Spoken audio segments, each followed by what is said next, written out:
Fuller with another video. Shout outs to the whole LGBC. So in this video, man, I kind of just want to, again, I said, when you listen to Fuller Sports, sometimes you get more than sports. You get other things. You get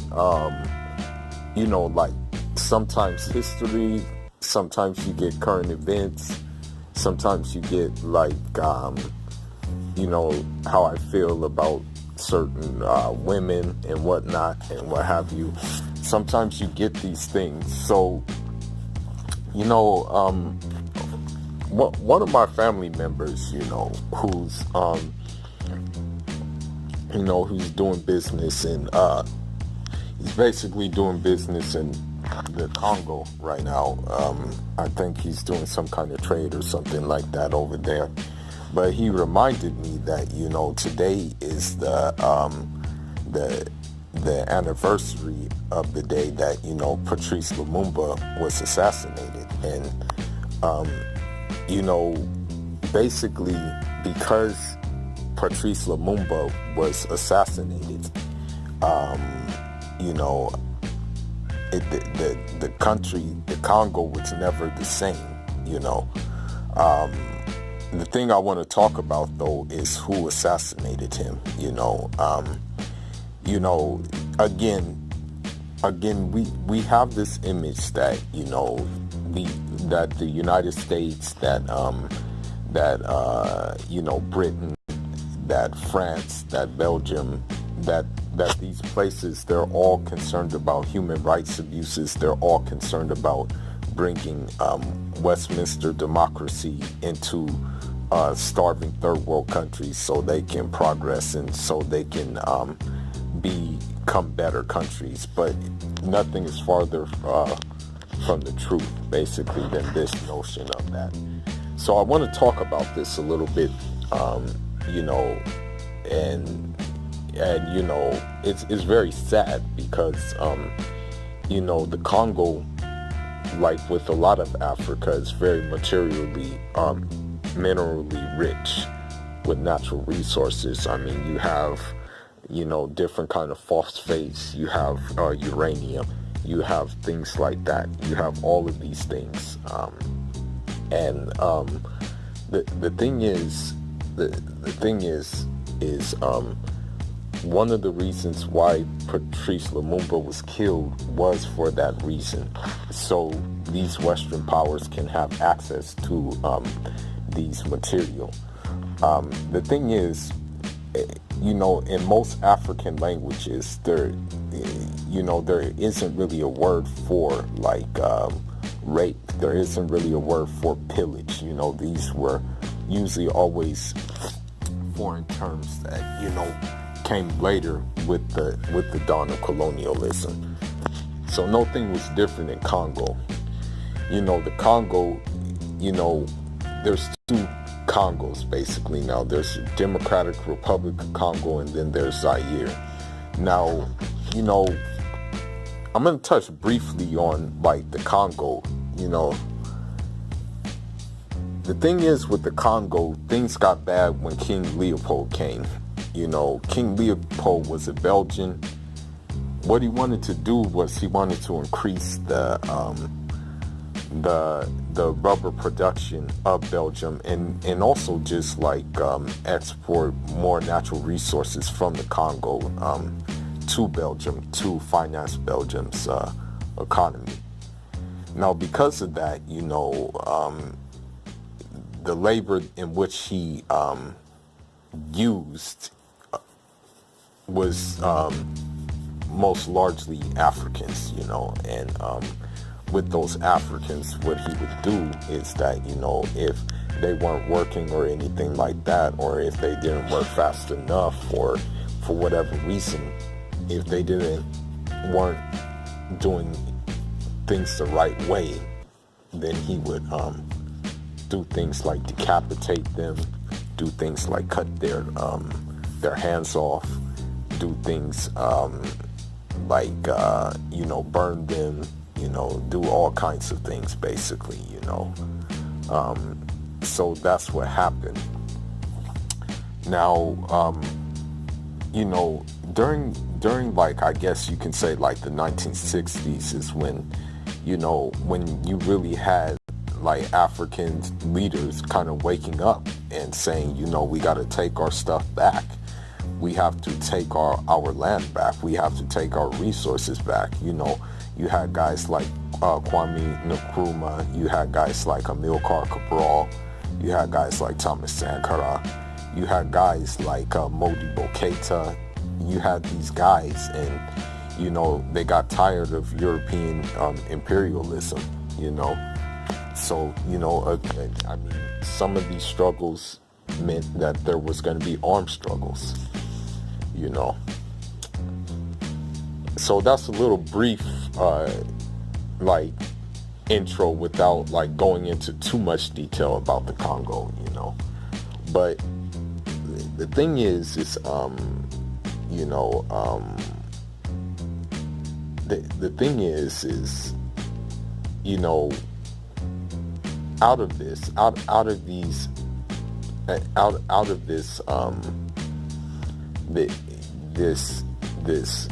should I say it? This fever of decolonization, basically. You have Patrice Lumumba, okay? Now, Patrice Lumumba, you know, he was he basically was the first democratically elected president of the Congo, you know. Now, Patrice Lumumba, the thing is, he was very, very, very anti-colonial. He did not want Britain in there. You know, on many trips to Washington, he was adamant about not becoming a pro-Western outpost, basically. Like, he wanted the resources, he wanted his country to be nationalized. He wanted basically everything in the country to be nationalized so it can go back to the people, you know, due to the simple fact that, you know, exploitation was the order of the day in which the Belgians took part in when it came to the Congo. Now, you know, Patrice Lumumba, unfortunately, he was surrounded by people who did not want the same thing, you know, and, you know, these people like Kabila and Mobutu, they had other things in mind, you know. Sure, in plain sight they would be like pro-nationalism, pro-self-sufficiency, but in blind sight they were thinking pro-Western, you know. And so what happened is, you know, once you know, Patrice Lumumba was elected, you know, he was very much so embraced by the people, you know. And so, you know, these factions, though, under his very nose, they tried to like go against him, and they tried to oppose his election, all while smiling and grinning and shaking his hand at the same time, you know. As a result of that, you know, Patrice Lumumba, he actually, you know, I won't say he's a leftist, but he had socialist bloc leanings, and many Congolese went to China, many Congolese went to Russia during the socialist bloc, you know, for training and for things of that nature. Now, the thing is, here's the thing. The United States, you know, and these Western countries, you know, they did not want Russia to gain an influence in Africa. You know, they did not want the ideas of socialism. They did not want the ideas of communism to take flight in Africa because of the simple fact that, you know, what communism did and what socialism did with Russia is it gave them a backbone to say, F you, we're still going to do what we want to do, and we don't need to be chaperoned by you guys. And those guys, meaning the United States and the other Western European countries, Now with communism and socialism, were there mistakes that the Russians made? Yes, there were. But the African version of socialism and the African version of communism is different from the Russian version, because our reality is different. That's the whole thing. With Russian communism and socialism, they were coming from a system of a monarchy, basically. Once the Bolshevik revolution happened, it was they were coming from like a hierarchy system. Whereas with us, we didn't have no monarchy. We didn't have no nothing like that. I mean, for the most part, our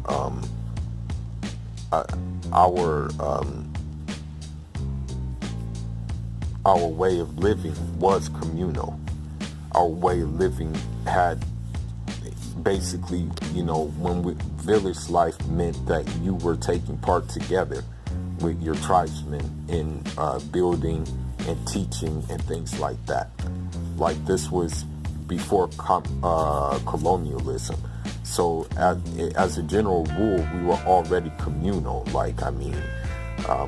I'll give a couple of examples. I'm trying to think of an empire that kind of had that example. I guess you can say like an empire like Benin Empire, was communal. You had a village. You had, those people building a wall around the village to fortify the village, and that was a group effort. It just didn't count on the hands of a select few. It was a collective effort. So I guess you can say, as a general rule, we were communal people. You have the empire, for example, of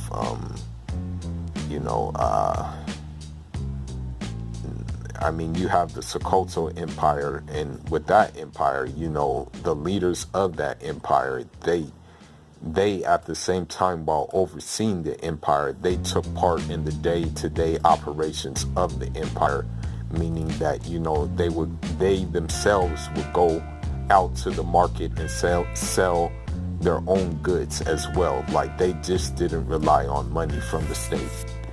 But anyhow, let me not get too far off topic. Now, when Patrice Lumumba decided to get Russian help, decided to get Maoist help from China, when he decided to embrace Ho Chi Minh, the United States, Britain, and Belgium had a red flag about this. They did not want this to happen at any cost, because they look at Congo and its landmass and how big the landmass is, and they basically were alarmed by this. They were like, oh shoot, if they get this influence here, it can spread to other parts of Africa. Therefore, our influence will be 0 to nil.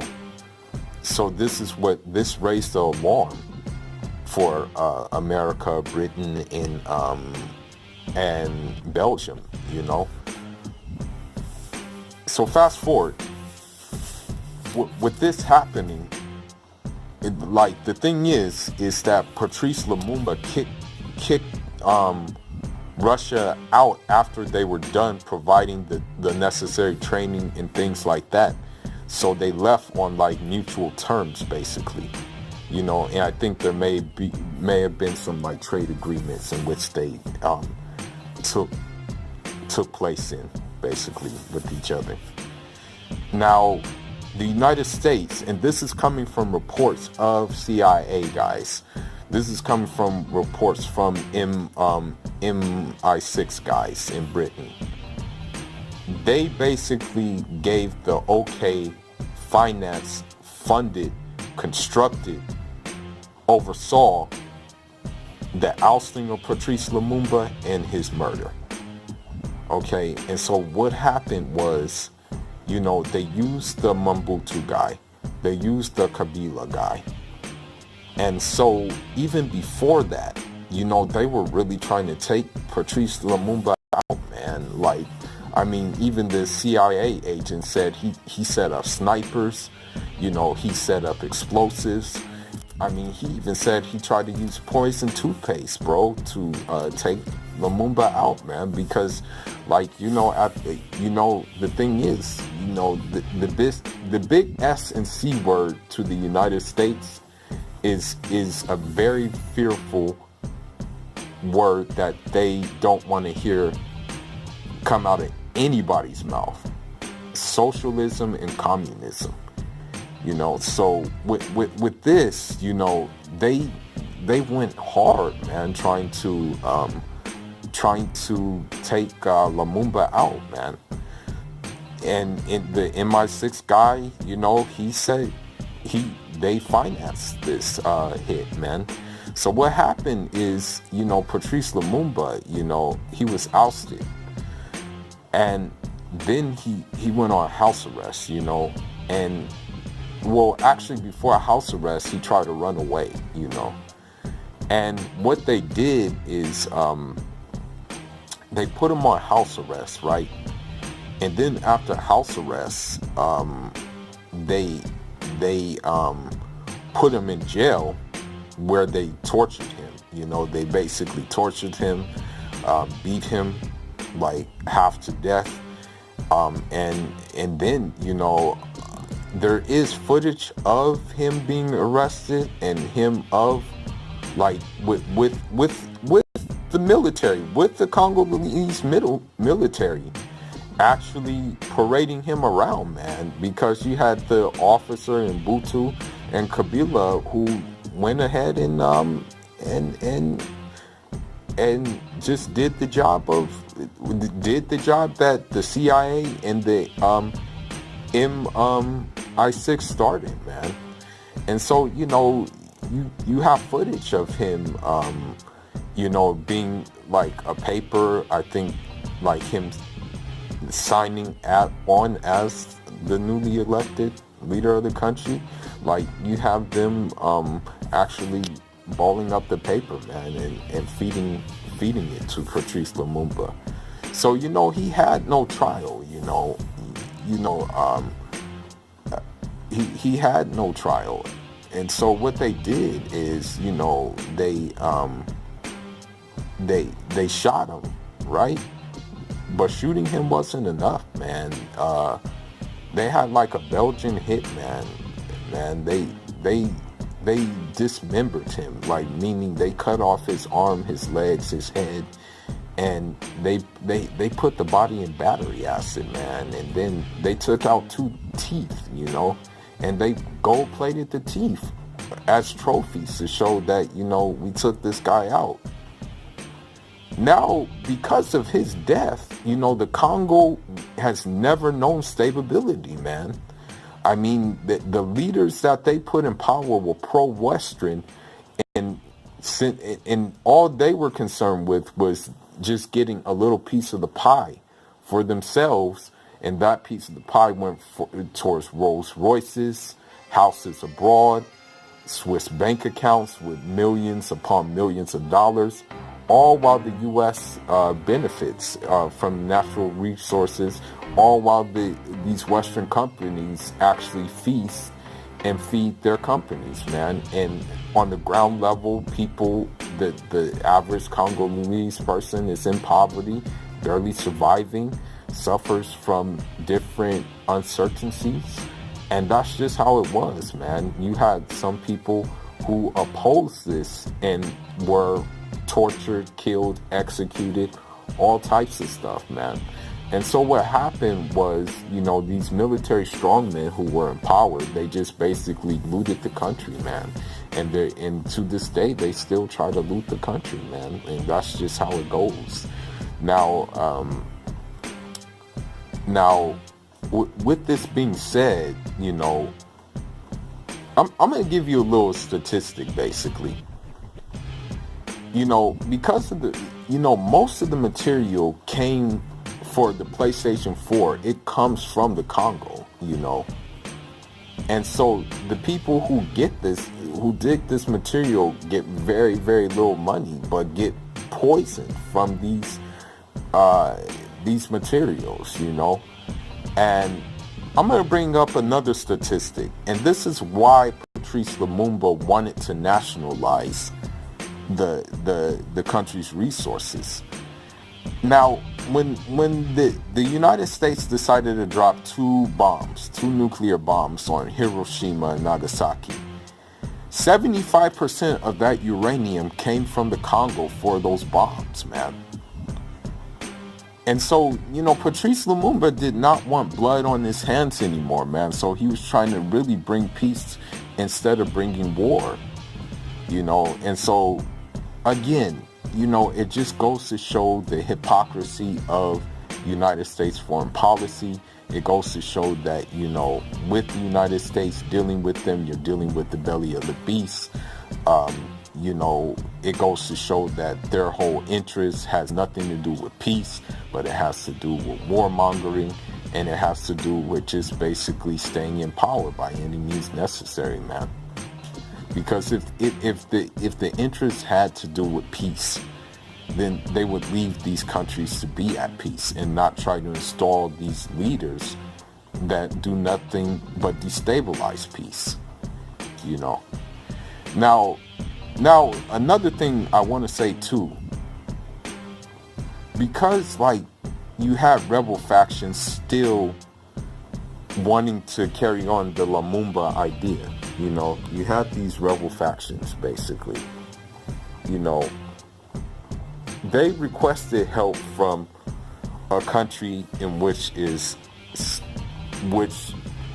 saw their revolution through, and despite a blockade, and despite, destability, and despite propaganda, they still pushed on.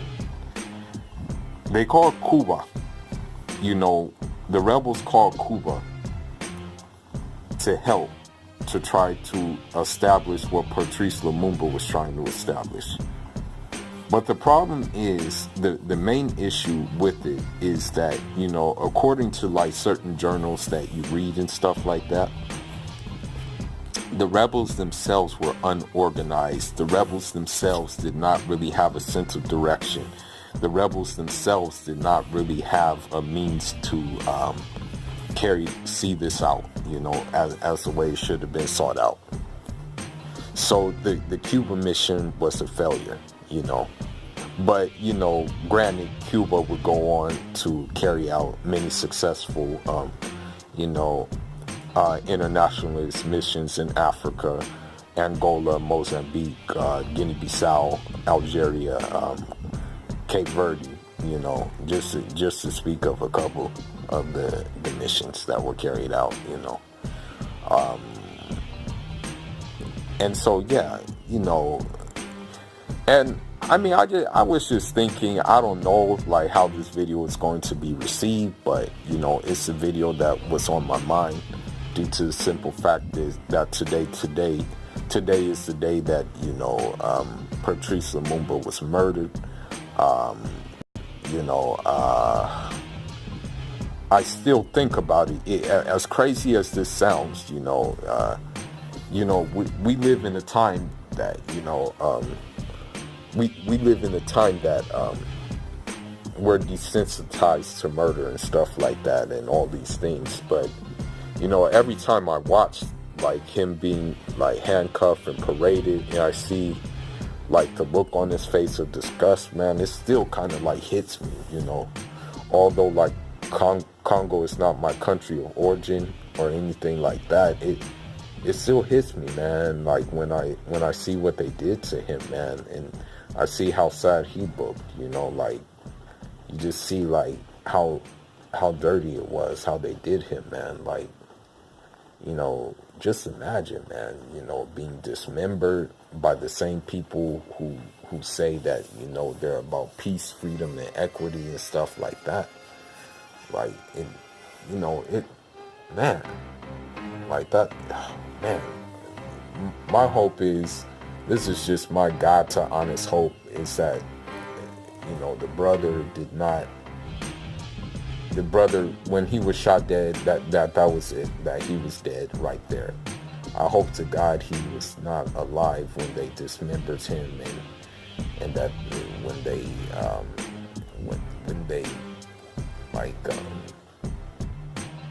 like burnt him in acid or anything like that. I hope all of his functions were shut off completely, you know.